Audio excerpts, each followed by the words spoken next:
have Anthony and Zoe from Dark Matter. Big round of applause. Right, guys, just grab a seat. 2 mics there. Oh, yeah, it's on. All right. Good morning. Good morning. Hello. How are we doing today? Anthony's moving as far I'm away. doing well. Could you get any further? Do you Yep. wanna, yeah, you go. I'm all right. There It's you are. Yeah, just hop over there. now that the show's over, I don't have to pretend I like Zoe Palmer, so Yeah, that's right. forget about it. I'm sitting over here. Oh, she's lovely. I know Yeah, she is. yeah. You should meet her. She's Sure. That is so horrible. By the way, Yeah. it's Zoe Palmer's birthday Oh, really? today. It's funny you mention that, actually, because we actually have a little present for you. Oh. Oh my gosh, they knew. We Can't believe you knew. said that. So, I hope you like lots of chocolate and cakes and everything like that. I'm allergic. It actually says happy birthday. This just wasn't a BS thing. This No, was real. We actually have a little present for you, so we Thank you got very that much. from That's very Custom kind Cakes of across you. there. So Very Look nice. at that. Look at that. I think we need to sing happy birthday, Oh, don't I you? think so too. Wait, but hang on 1 second. You should give me your phone. Should I? Yeah, you should give me your phone. Unlock your phone, and I will record this. Do you have to unlock it to record? Live interviews, ladies and gentlemen. Gotta love them. Yeah. Here goes. Are we ready? Yeah. We're gonna sing happy birthday, okay? I'm not, 'cause I'm terrible. No, you Okay. are. Uh, You're gonna I'll listen. mute You've the started mic. this. I'll start this. I'll finish it. Yeah. Okay. Are we ready? On 3. 1, 2, 3. Happy birthday to you. Happy birthday to you. Happy birthday, dear Zoe. Happy birthday to you. Hip hip. Hip hip. Hip hip. Let's have a huge round of applause. Thank you so much. You know what's cool about this? Is that I was born in England. So to have my birthday in England is amazing. Yeah, is it Cambridge? Is Cambridge? I was born in Wiltshire and then grew up in Cornwall, England. Yeah. Yeah, All right, you can stop filming now. I think he's having fun there. Yeah. Again, round of applause Thank for the you, birthday guys. Thank girl. you, Come thank on. you, thank you very much. Very appreciated. Well, he spoiled a surprise. We had a little lead into that, but you know what? We'll go with how it goes. But Yeah, yeah. Brilliant. So, Yeah. I thought we'd take the opportunity to get to know you guys a little bit better. All right. And we'll see how much similar sort of tastes you have. So we'd like to play a game of getting to know you. All right, let's do this. And you're only allowed to choose one answer. Oh my God. Okay. Okay? Yeah. So, for example, the first one is coffee or tea? Coffee. Coffee. Oh, so far so good. Okay. Books or movies? Ooh. Oh. I have to choose only one? Yes, only one. Books. Books. Yeah. That's so far in sync. This is good. Yeah. Early bird or night owl? Early bird. Oh, yeah. I don't know. Night owl. You have a 3-year-old. I mean, It doesn't really matter. you're up all the time. When she goes Both. to bed, that's it. That's when Totally. things start. No, but really, like early in the morning when the city hasn't awakened yet. Yeah, and you're just old. I mean, it's Yeah, that's just old answer. that's what? Eh? Yeah. All right. Yeah. Go But on. that's what kids' TV's for in the morning. You just get up, you watch kids' TV. Yeah. You've got Rugrats and all stuff. Yeah, Are I just Rugrats push still her on? in front of it with my leg. Yeah. Yeah. Okay. Introvert or extrovert? Oh, introvert. Extrovert. Okay. Should we try a tough one? Uh-oh. Star Wars or Star Trek? I've never seen either one of them. You have to answer one of them. Play the game. How not? I haven't. Okay, we'll let you off. Star Wars. Star Wars. Okay. We'll go for that. Yeah, Star Wars. Totally. Yeah. Yeah. You would have got a bigger one if you'd said Star Trek. Star Trek, I meant. Sorry, it's just so. Do you notice the silence when you said Star Trek? Do we have any Trekkers here, by the way? Aren't you Yeah. all that? Isn't that where we are? Yeah. I think, is everyone enjoying the new series? Is somebody not? Ice cream or, and I always try to say the American here, yogurt. Oh, ice cream. Yogurt. Really? Not Oh, frozen yogurt though, but like yogurt. Over ice cream? Over ice cream. Yeah. What see? is the difference between yogurt and frozen yogurt? Do we have frozen yogurt in the UK? Yeah. Yeah, frozen yogurt's like the, I don't want to eat the real yogurt because it's too sour, so I put a lot of sugar in it and make it taste like ice cream. That's what frozen yogurt is. It works. Should we Yeah, try? yeah. Should we try a tough one here? Well, I think it's tough. Yeah, go on. Cats or dogs? Dogs. I can't say dogs. Only because I have a cat and 2 dogs. But my cat has a Twitter account with like 10,000 followers. And what is this Twitter account? Clover Blob. Right, so we need to follow that and watch And- the cat. and she'll be really upset if I say dog. So cat. I was not expecting Yeah, that. that's the truth. That's all real. She might be upset anyway because you essentially wanted to say dog. I kind of am a dog person, but Yeah. So now she's heard. she's the only cat though Yeah. for me. Like other cats, I don't want anything to do with. If anybody who hasn't followed this Twitter account, you should. It is Dirty. that. And acerbic and wry and witty. And dirty. Her cat is smarter than me. Well, it is a cat. Everyone loves. I'm a Yeah, cat fair person. enough. I'm Are you? a cat. I love cats. Okay. I was also scared to death of dogs, so I'd actually run screaming like a little girl if I saw a dog. Like a girl. Like a girl. I think you mean you would run screaming like a boy, running and screaming. Yeah, probably. Oh, Yeah. you just stepped in that one. I did. Uh-oh. I did. You're welcome, ladies. Next question. Next question. Quick. Okay, quick. Marvel or DC? Boo, Marvel. Marvel. Well done. No idea.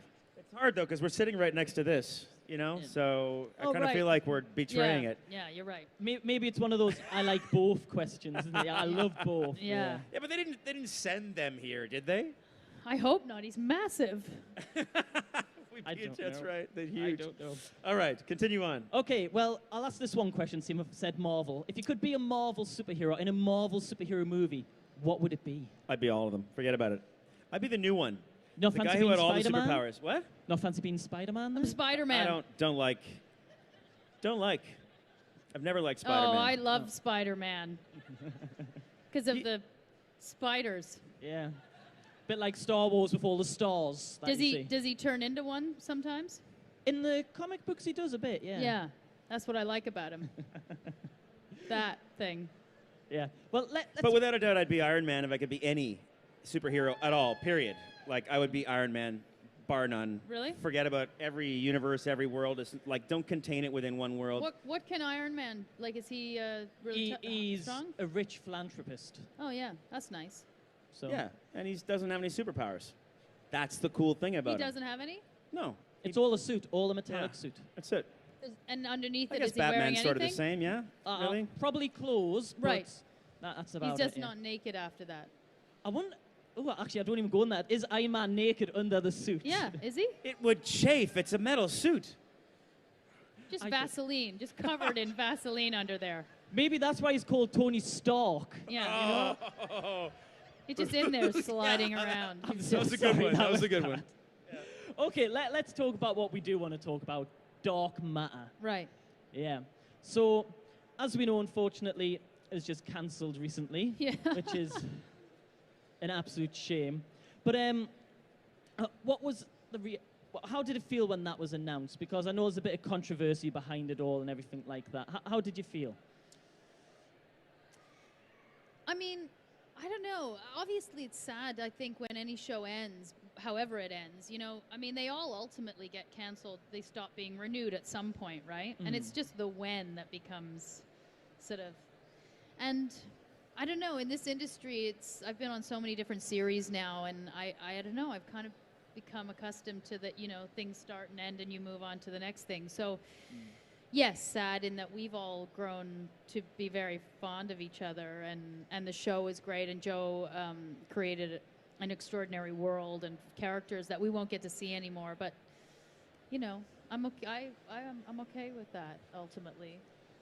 They're dragging me kicking and screaming Yeah. into the reality. Anthony, on the actually. other hand, I'm can't totally let the it opposite. go. There's a reason she played the robot, okay? Have an emotion, for God's sake, Zoe Palmer. I was an android. No, I was, I think, was surprised for sure, and sad. That simple. Surprised and sad. I mean, yeah, listen, it's true. What Zoe says is, you don't go into this industry without realizing that shows get canceled, and you know, life goes on, and you'll find another job, and the mortgage will get paid, and there'll be food on the table. It's not so much about that. It's about, for me, I love the character. I love the world. I loved what Dark Matter evolved into, a show about second chances and family and folks who, you know, kind of had a really tough time doing the right thing, but in the end never stopped trying. And I don't know, it kind of just feels like the kind of show that's important, you know, to contextualize life, where it's not always clear what the hell the right thing to do is, and you're just trying to muddling your way through, you know, and that's what we were doing. And that show meant a lot to me that way. So I hope that whatever comes next for Dark Matter, you know, for the universe. I know Joe wants to finish those stories. Yeah, he does. So he really does. Because it ended on a cliffhanger. Yeah. There as well. Well, I think he's still hopeful that there may be a miniseries of some sort, and then barring that, I think he plans on finishing it through comics, in the way that it began. Yeah. Now, I was kind of rate a success of a show by its fans. Yeah. And as soon as Dark Matter was announced to be cancelled, there were fan campaigns everywhere. And on the site I help out with, we had a huge article. This is how you can support. This is how you send letters and everything like that.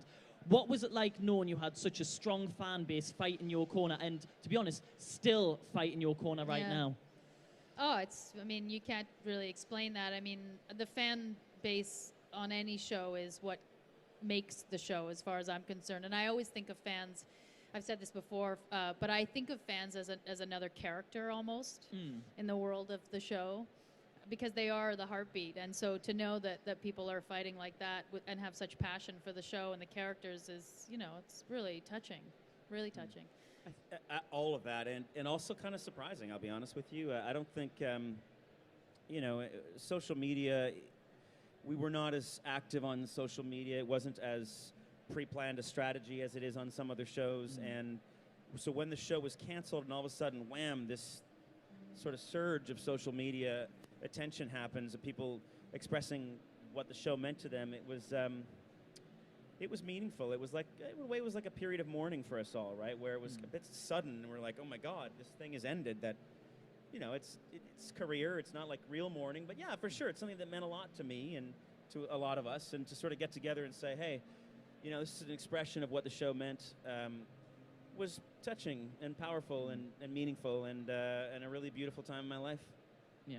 Now, a lot of sci-fi shows really struggle for some reason. Like, you've had Firefly, and some of the Star Treks weren't that successful. But there's a big love for sci-fi, but it doesn't seem to kind of continue. It seems TV networks seem to struggle. Was it a choice that you've always wanted to do a sci-fi show? Would you continue doing another sci-fi show in the future? Or what are your plans for the future now?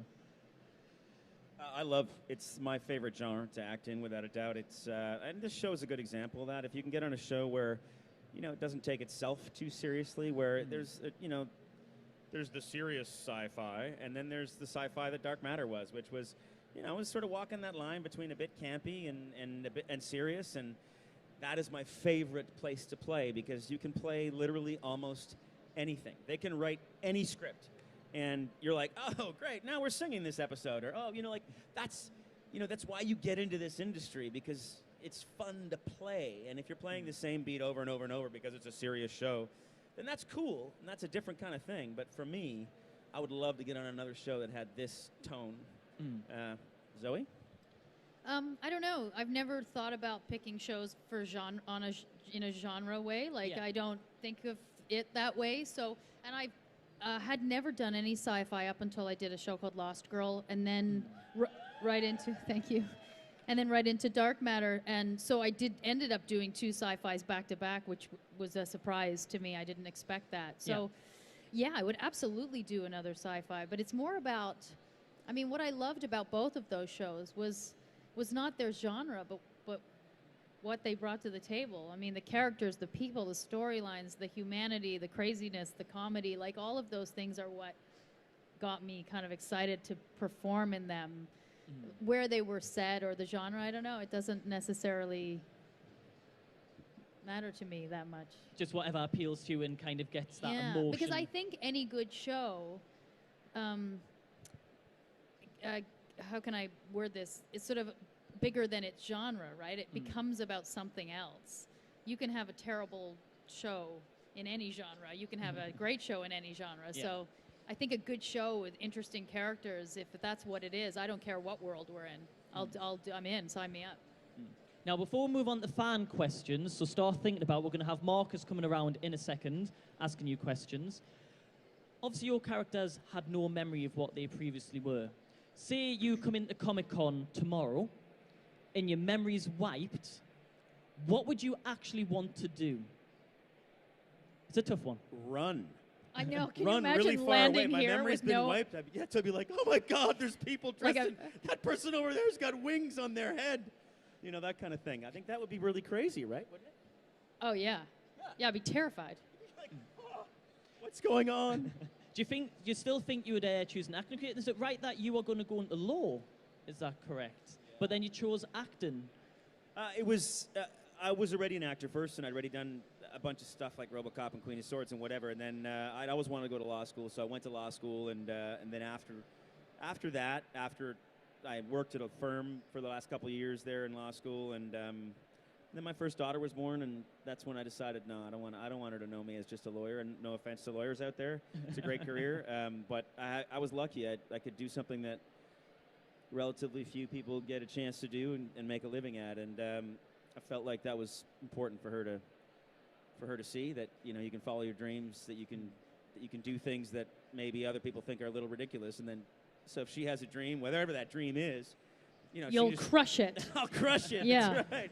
She could just look at her dad and say, "Oh, my dad was an actor. That's kind of improbable. So maybe I can do this too."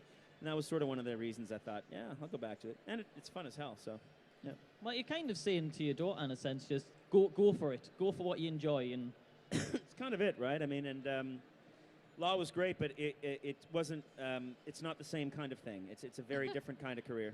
So, to say the least. To say the least. Do you think you'd make the same choices as well? Do you think you'd still go into acting, or is there any sort of job you'd want to do with it? No, I wanted to be an actor from the minute I could speak. Yeah, I was a little.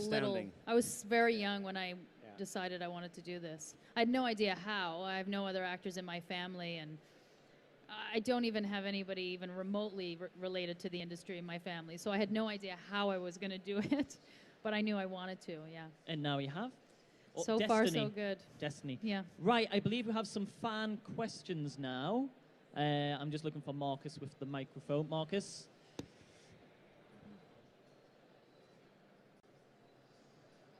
Oh, 2 seconds, we've got the mic there. Hello. Oh, there you go. Thank you so much for coming to London. Loved the series. One of my all-time favourite scenes is from Series 3. I think it's called All the Time in the World, where you have to teach Anthony French, and you're in the canteen with a little ukulele. Yeah, our ukulele song. Do you have a favourite scene from the series? Well, I loved that episode, and it was a great episode. You had, I think, had so much fun that episode. Yeah, and I don't speak French, and Anthony does speak French, so I was teaching him French in the episode, which was ridiculous because I don't speak any of it. But it was a lot of fun, that episode. Yeah. I mean, that's kind of what I was talking about, where that episode can't exist in every genre, right? That you can't do a cop show and then all of a sudden you're doing All the Time in the World, that episode. And that's what I was talking about before. I disagree. Whoa, there we go. Favorite scene? Do you have a favorite scene? In the whole series? In the whole series.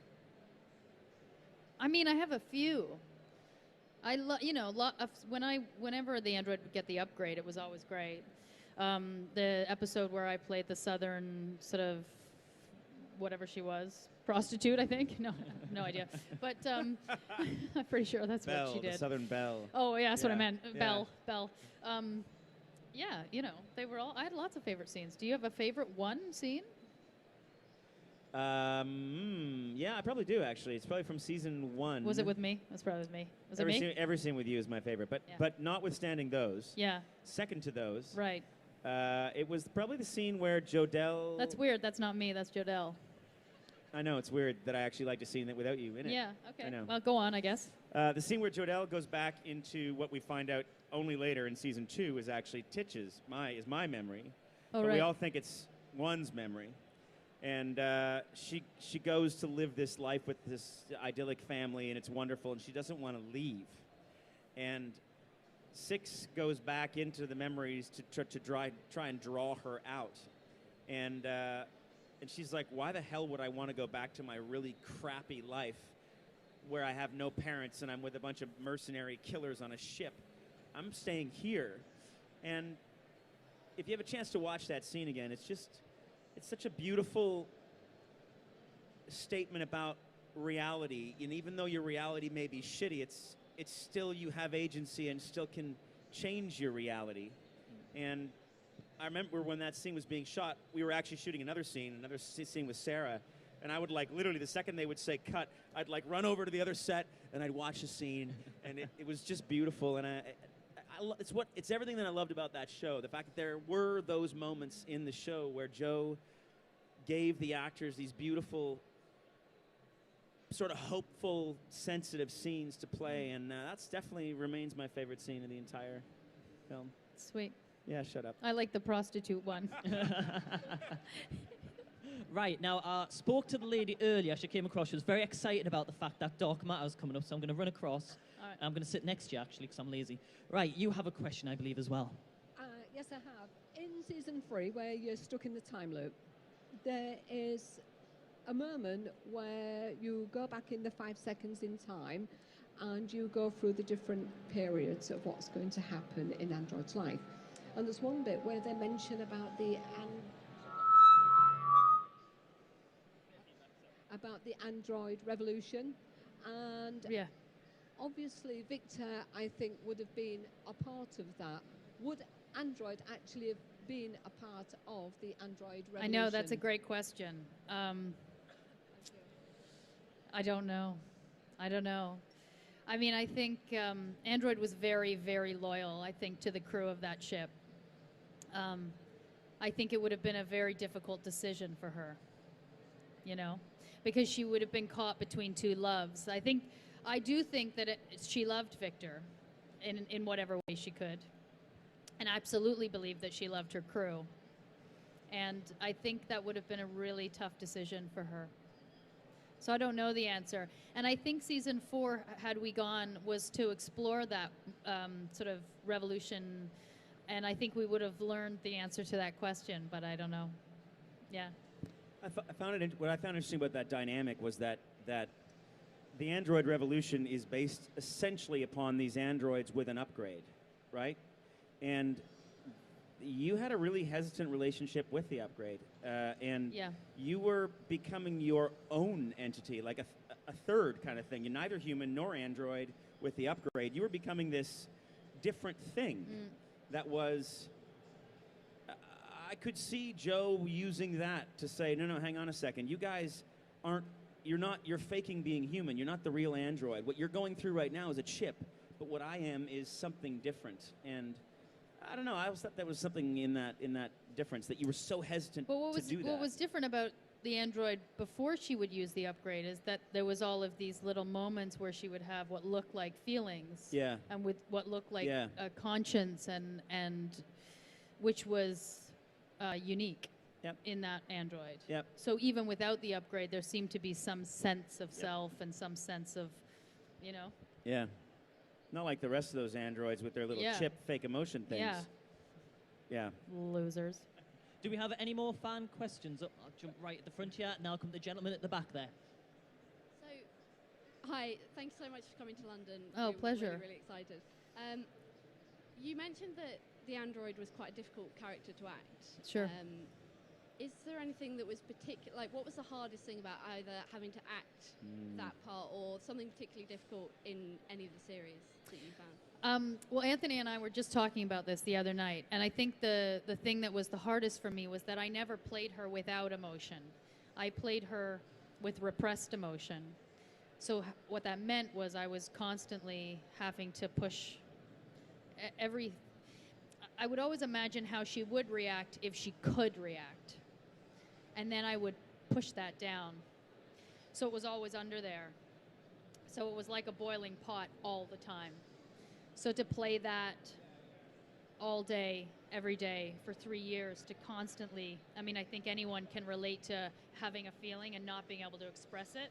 And I played her like that to the best of my ability. And that became quite exhausting to kind of keep having to push that down. Yeah. Okay, our next question just down the center here. Hi, I love the show, but my question isn't specifically about Dark Matter. It seems that Canadian productions You want to talk become- about Killjoys? for example. No, no, I don't actually. But it seems that Canadian productions have become increasingly popular internationally in the last few years in a similar way to how Scandinavian dramas have become very popular over here. Do you have any idea why that might be? What's the secret Canadian ingredients? Maple syrup or? Yeah, yeah. In every one of our productions, maple Beavers. syrup. Yep. I don't know. I really don't know. I mean, you know, I think generally shows are more internationally successful now than they've ever been with the internet and with Netflix, and we have you guys have access to shows that you didn't necessarily have before. We all do. You know, I'm watching an Australian show called Offspring right now that I never would have known existed, except that it's on Netflix. So I think part of it is literally the exposure that we all get to shows now, and I think certainly Canadian television is more and more competitive every year. You know, we're just making more interesting television, and we're a young country, so I think it's, you know, just time probably. I think there's also an element of, gosh, were we going to talk about like economic and production clusters? No, don't talk about we're that. We're going to talk about that. I think we are. I mean, I think there's a certain amount of it that started off that, like, you know, Canada was cheap, right? And sci-fi. There's a lot of sci-fi out there. I mean, look at Doctor Who, where it's not about necessarily the production values. It's about the story. It's about exploring possibilities that could exist, and the audience goes with you, despite the fact that the robot looks like a garbage can with some, you know, dryer venting around the side. Like, it's. I don't know if My point is. Right. Go on. My point is, I think that in the beginning, it's that, you know, Canada attracted productions because we were cheap, and then of course, that was many years ago. And what happens is people develop skills, a production cluster exists.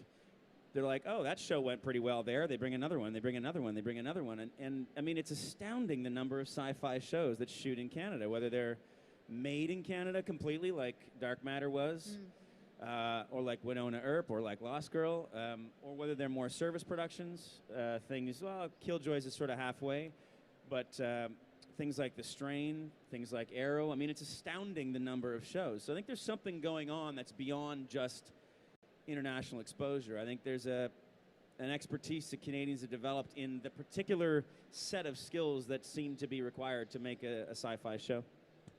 And we sound American. I think that's it too. They're like, we can hire those day players. They sound American. Now, the final question before we let you move on, seeing you've mentioned it, would you ever be tempted to come to the UK and film in Doctor Who and have a part in that? No, that would be the worst. Horrible. Never. No, totally wouldn't want to do it. No, I'm kidding around. Yeah, for sure. Are you kidding me? Absolutely. Absolutely. Is there someone out here who can make that happen? Anybody? Well, we have David Bradley later, who's playing the first Doctor, so we'll try and introduce you there. Awesome. So that's him just there. So we'll try and introduce you, and we'll see if we can He played who? He plays the first Doctor. Ever?